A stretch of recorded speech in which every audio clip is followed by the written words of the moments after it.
നടി ആക്രമിക്കപ്പെട്ട കേസിൽ ദിലീപ് ഉൾപ്പെടെയുള്ളവരെ കുറ്റവിമുക്തരാക്കിയ വിചാരണ കോടതി വിധിക്കെതിരെ ഉടൻ തന്നെ അപ്പീൽ പോകാൻ സർക്കാർ തീരുമാനിച്ചു. അപ്പീൽ നൽകാനുള്ള DGPയുടെ ശുപാർശ സർക്കാർ അംഗീകരിച്ചു. കേസിൽ അപ്പീൽ നൽകുമെന്ന് മന്ത്രിമാർ നേരത്തെ വ്യക്തമാക്കിയിരുന്നു.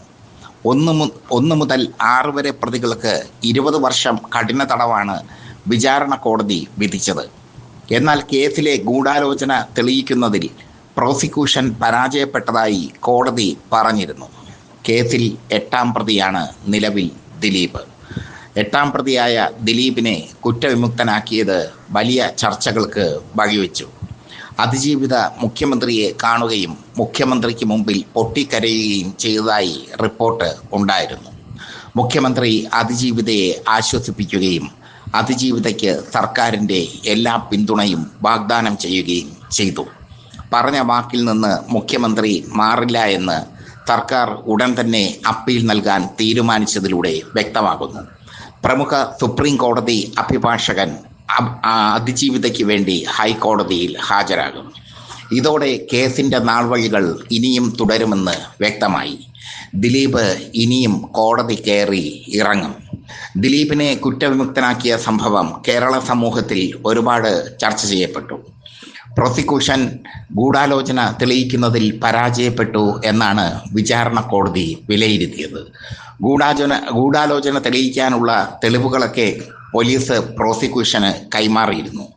കോടതിയിലിരുന്ന മെമ്മറി കാർഡിൻ്റെ ഹാഷ് വാല്യൂ, നടി ആക്രമിക്കപ്പെട്ട ദൃശ്യങ്ങളടങ്ങിയ മെമ്മറി കാർഡിൻ്റെ ഹാഷ് വാല്യൂ 3 പ്രാവശ്യം മാറിയിരുന്നു. എന്നാൽ കോടതി ആ തെളിവ് അംഗീകരിച്ചില്ല.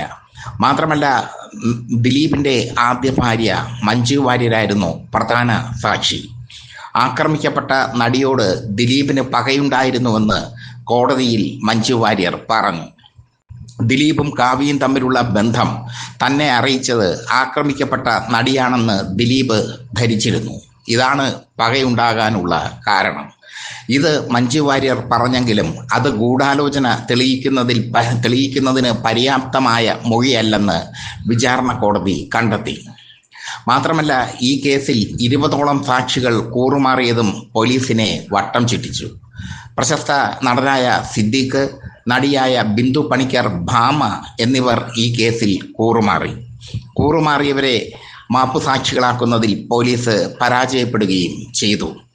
അങ്ങനെ വളരെ സങ്കീർണമായ ഒരു കേസാണ്, കേരള ചരിത്രത്തിലെ തന്നെ ഏറ്റവും സങ്കീർണമായ ഒരു കേസാണ് നടിയെ ആക്രമിക്കപ്പെട്ട സംഭവത്തിൽ വിചാരണ കോടതിയിൽ നടന്നത്. വിചാരണ കോടതിക്കെതിരെ നടി ആദ്യം തന്നെ അവിശ്വാസം പ്രകടിപ്പിച്ചിരുന്നു. പിന്നീട് അവിശ്വാസം പ്രകടിപ്പിച്ചിരുന്നു. വിചാരണ കോടതി ജഡ്ജിയെ മാറ്റണമെന്നാവശ്യപ്പെട്ട് ഹൈക്കോടതിയെയും സുപ്രീം കോടതിയെയും നടി സമീപിച്ചിരുന്നുവെങ്കിലും ഹൈക്കോടതിയും സുപ്രീം കോടതിയും നടിയുടെ അപേക്ഷ തള്ളി. ഇതാണ് നടിക്ക് തിരിച്ചടി ആയത്. വിചാരണ കോടതി ജഡ്ജിയിൽ നിന്ന് തനിക്ക് അനുകൂലമായ വിധിയുണ്ടാകില്ല എന്ന് നടി പ്രസ്താവിച്ചതും വലിയ വിവാദമായി മാറി. എന്തായാലും കോടതിയെപ്പോലും സംശയത്തിൻ്റെ മുൾമുനയിൽ നിർത്തിയ ഈ കേസിൻ്റെ ആദ്യഘട്ടം സെമി ഫൈനൽ കഴിഞ്ഞിരിക്കുകയാണ്. ഇനിയാണ് യഥാർത്ഥ ഫൈനൽ. ഹൈക്കോടതിയിൽ അപ്പീൽ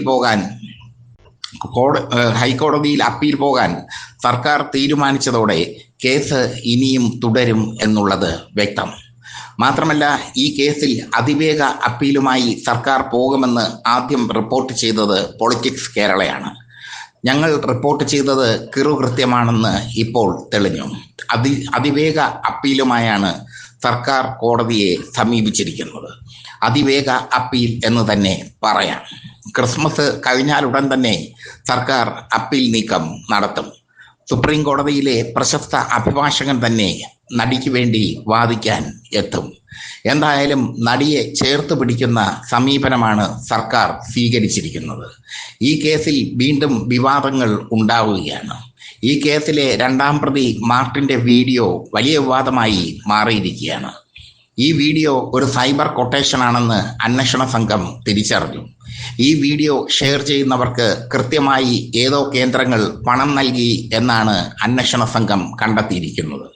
ആ കേന്ദ്രങ്ങളെ ലക്ഷ്യമാക്കി നീങ്ങുകയാണ് അന്വേഷണ സംഘം. അത് ദിലീപിന്റെ വീട്ടുപടിക്കൽ എത്തുമോ എന്നുള്ളതാണ് ഇനി അറിയേണ്ടത്. എന്തായാലും അതിവേഗ അപ്പീലുമായി സർക്കാർ ഹൈക്കോടതിയിലേക്ക് പോകുന്നു. അതിജീവിതയ്ക്ക് നീതി കിട്ടാൻ വേണ്ടി ഏതറ്റം വരെ പോരാടാനും ഇടതുപക്ഷ സർക്കാർ തയ്യാറാണെന്ന് പിണറായി വിജയൻ തെളിയിച്ചിരിക്കുന്നു.